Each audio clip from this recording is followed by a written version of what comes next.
I'm glad you joined us again. We're going to read another book today, and I'm going to let Arthur pick it. What would you like to read today?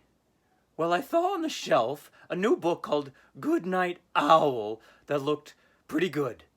So let's do that one. I'm sure it's a good choice. So, Good Night Owl. Good Night Owl by Greg Pizzoli. Owl was settling into bed when he heard a noise. Squeak! It was a tiny sound, no louder than a whisper, a funny noise he hadn't heard before. "Someone must be at the door," said Owl. "Just a minute." But no one was there. "Probably the wind," said Owl. And he lay down in bed and said to himself, "Good night, Owl." Squeak! Then he heard the noise again. "It's coming from the cupboard," said Owl. So he went to take a look. He emptied every shelf, but there was no noise to be found. So Owl went back to bed. "Good night, Owl," he said. And then he heard the noise. Squeak! "It must be under the floor," said Owl. And he pulled up the floorboards, one by one. But he didn't find the noise. So Owl went back to bed. Okay, hold your horses. Am I crazy? The mouse is right there. Why can't he see it? I've known plenty of owls in my day, and they're lovely people, and they can see for like a mile. Arthur, relax. I know we can see the mouse, but he can't see the mouse, and that's why it's funny. Let's just finish reading the book. Squeak! "This house has a noisy roof," yelled Owl. And he took down the roof. "There," said Owl. "No more noise." Owl got back into bed, the stars and the moon shining down where his roof used to be.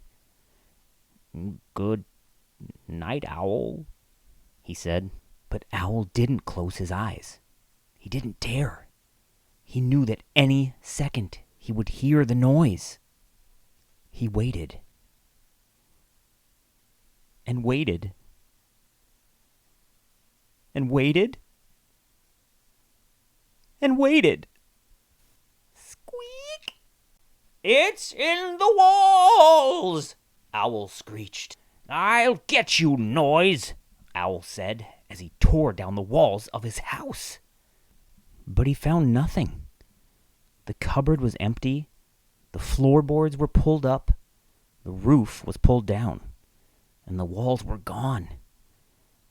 Owl went back to bed. And he said, "Good night, Owl." And then he saw the noise. Squeak! Owl smiled. He said, "Good night, noise." And they went to sleep. So, Good Night Owl. That's a fun book, right? I can't believe how mad Owl got. He tore his whole house down, and then it turns out to be a little mouse friend that he kind of likes anyways. Arthur, do you ever get that mad? Every so often, when they're out of my mouth chip ice cream at the grocery store, and I'm like, "Hey, I eat this every week, just keep it in stock, it's all I have." Well, all you have and me and the books we read. Yes, the books are great too. And you're a good friend. Thanks. Anyways, we're just going to keep reading books, and hopefully they'll be good ones, and hopefully you'll like them. Come back again. See you later. Don't forget to hit the subscribe button down below. Or whatever. Do what you want. No, hit the subscribe button, please. See ya.